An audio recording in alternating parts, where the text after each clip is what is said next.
Happy day to all. Today we are going to start chapter 8, How do organisms reproduce, day 2. So last class we have seen natural way of vegetative propagation, but in today's class we are going to see how artificial vegetation can take place. So it is by means of layering, cutting and some processes like that. Root cutting, it can be a root cutting, it can be a stem cutting, where a part of a plant is cut from the parent and put into the soil, which later on give rise to a new plant. We call it as cutting. And the second one is layering, where new plants are formed from the stem of parent plants without detaching them initially. So here you can see they are not detaching the plant part or the bark of the plant from the parent plant till root starts arising. Once root starts emerging out and then it starts its growth process, they disconnect the bark from the mother plant to form a new plant.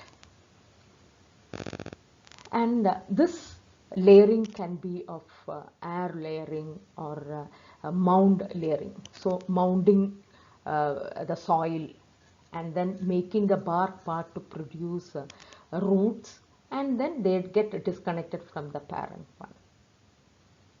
And then the air layering is another method where variety of plants can be grown by this method, that is in fruit plants like guava, lemon, China rose, as well as the strawberries.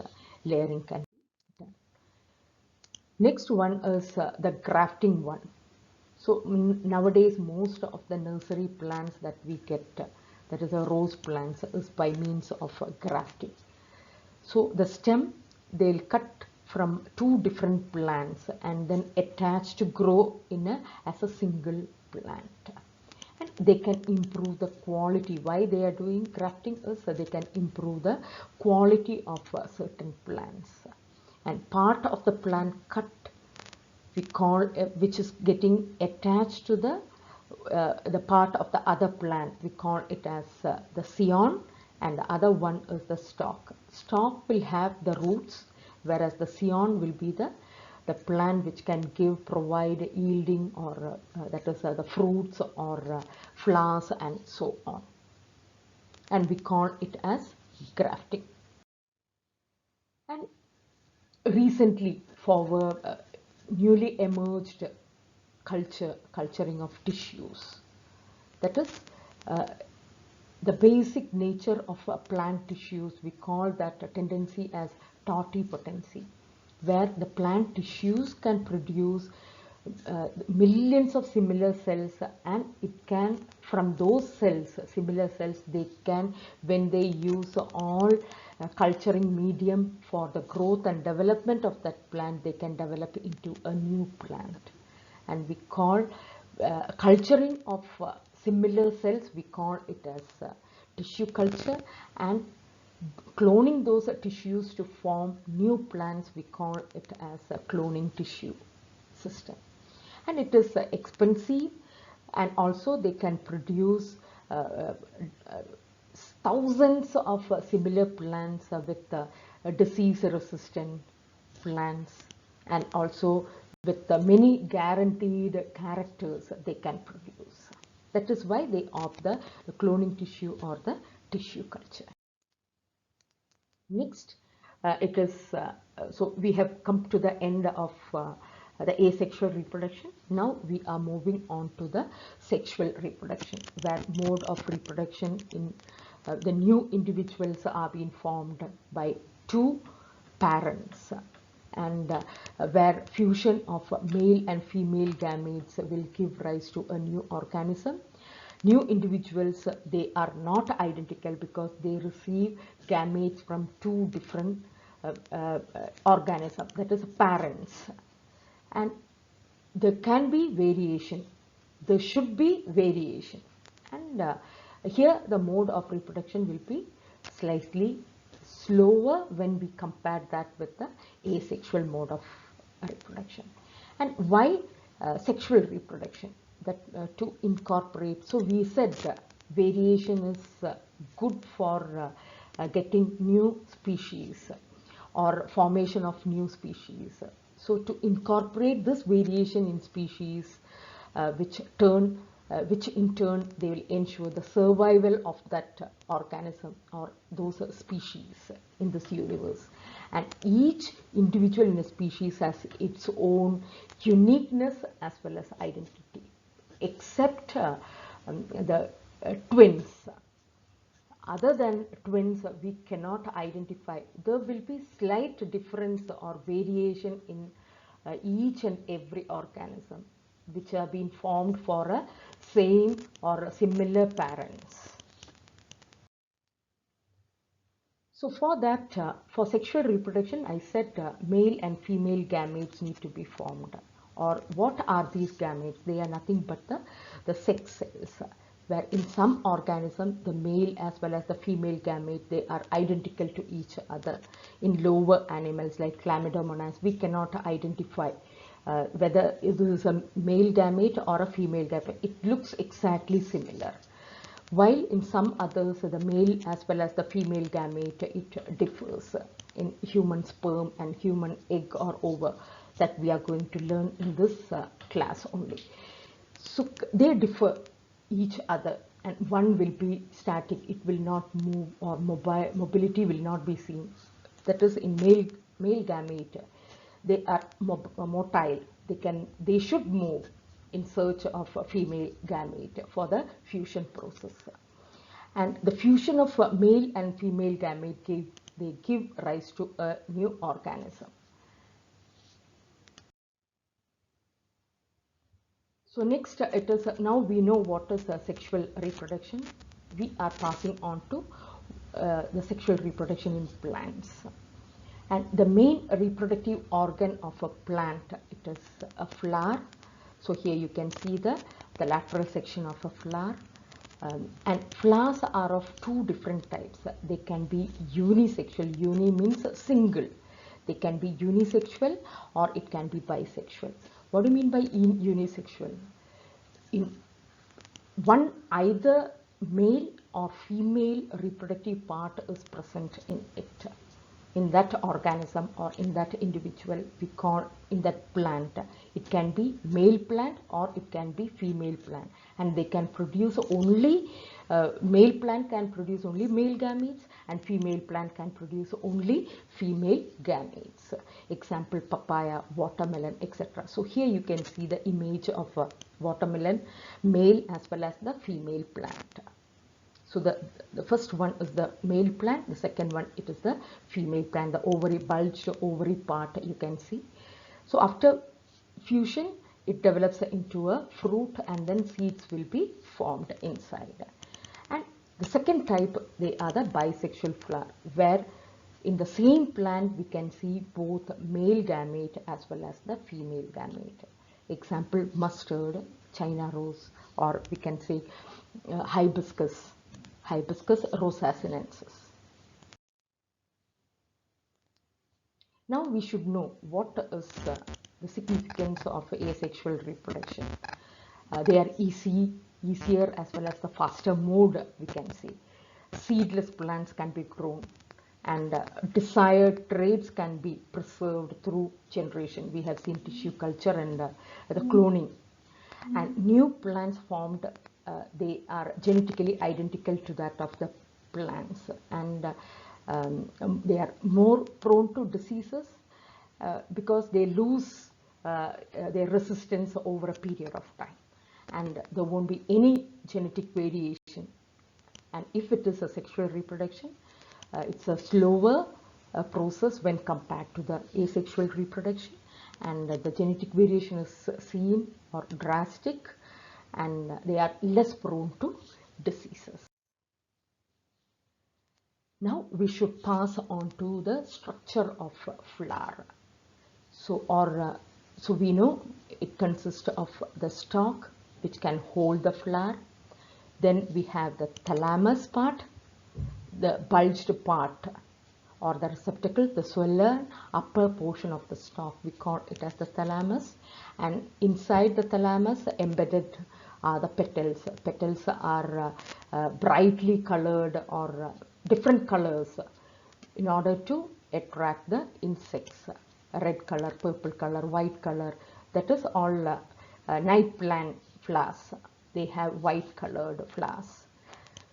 So the sepals, the green colored thing that you can see here, the green one, they are the sepals, which ensures a protection of the bud when it is in the flower is in the budding stage. And the two important organ of the flower, they are the male reproductive part and then the female reproductive part. These are the male reproductive part or the stamens. They contain pollen grain and a long filament can be seen.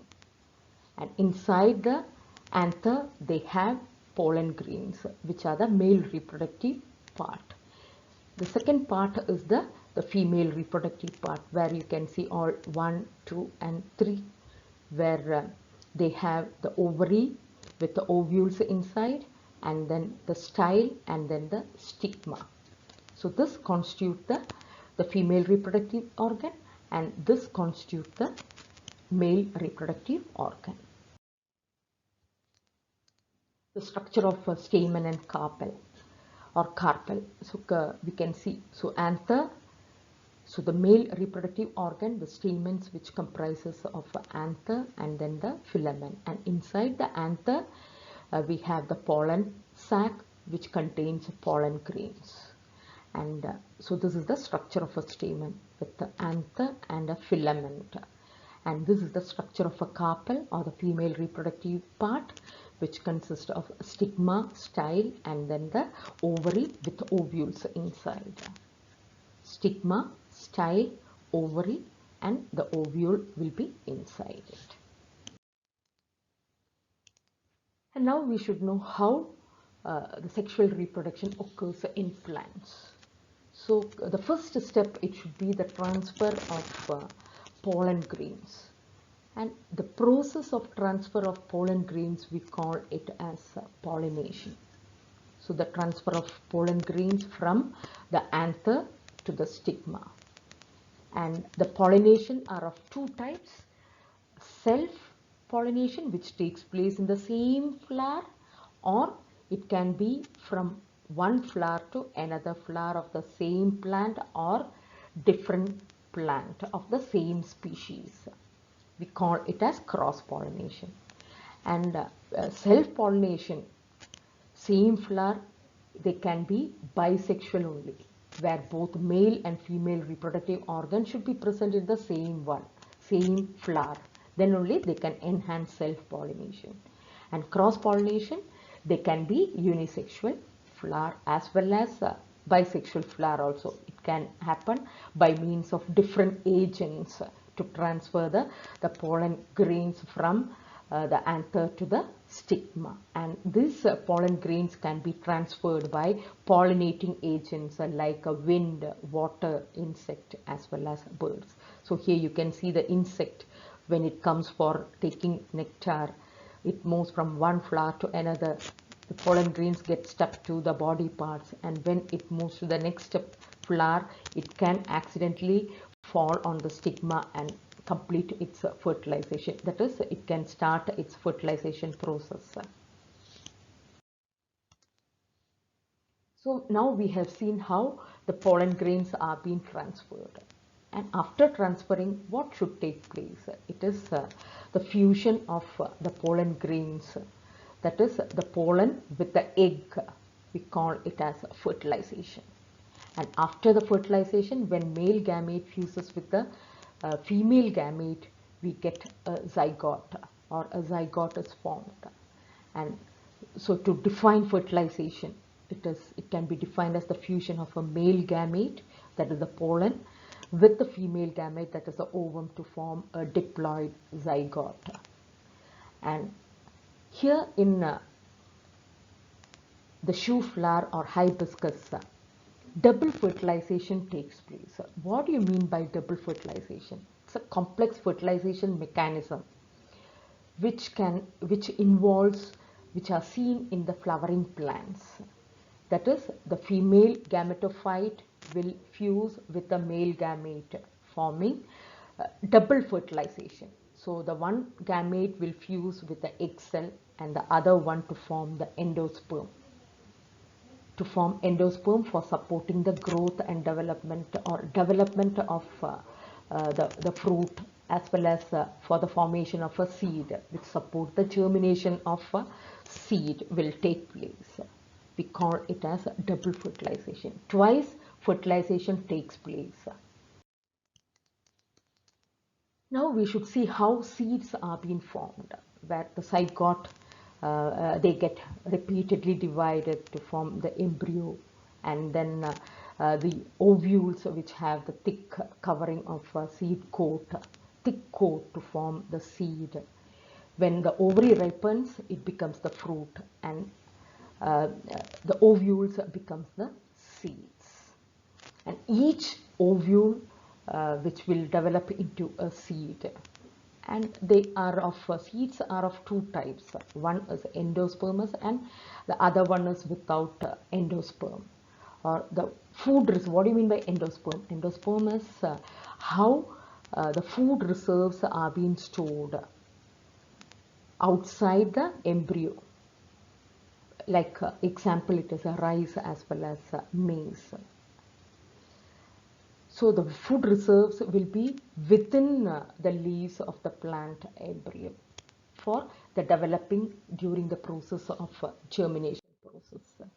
So here you can see how, in a nutshell, how the process or formation of a seed takes place. So from the plant, fertilization takes place, then formation of an embryo, and from the development of the seed. And when that seed is being sown, what we will get? Germination process takes place. So the germination is nothing but the sprouting up of seeds to form a new organism or to form a new plant after a period of dormancy, and they absorb water, and the warmth is required, oxygen is required, light in a minimal manner, and then it helps or it aids in the sprouting process. So for that we need water, where the seed should imbibe water or absorb water, swells up, and breakage of seed coat should take place to come for the plumule as well as the radicle to come out. Radicle is the first part that comes out, which forms the root system, and then the plumule, which here you can see the plumule will develop into a shoot system. Thank you.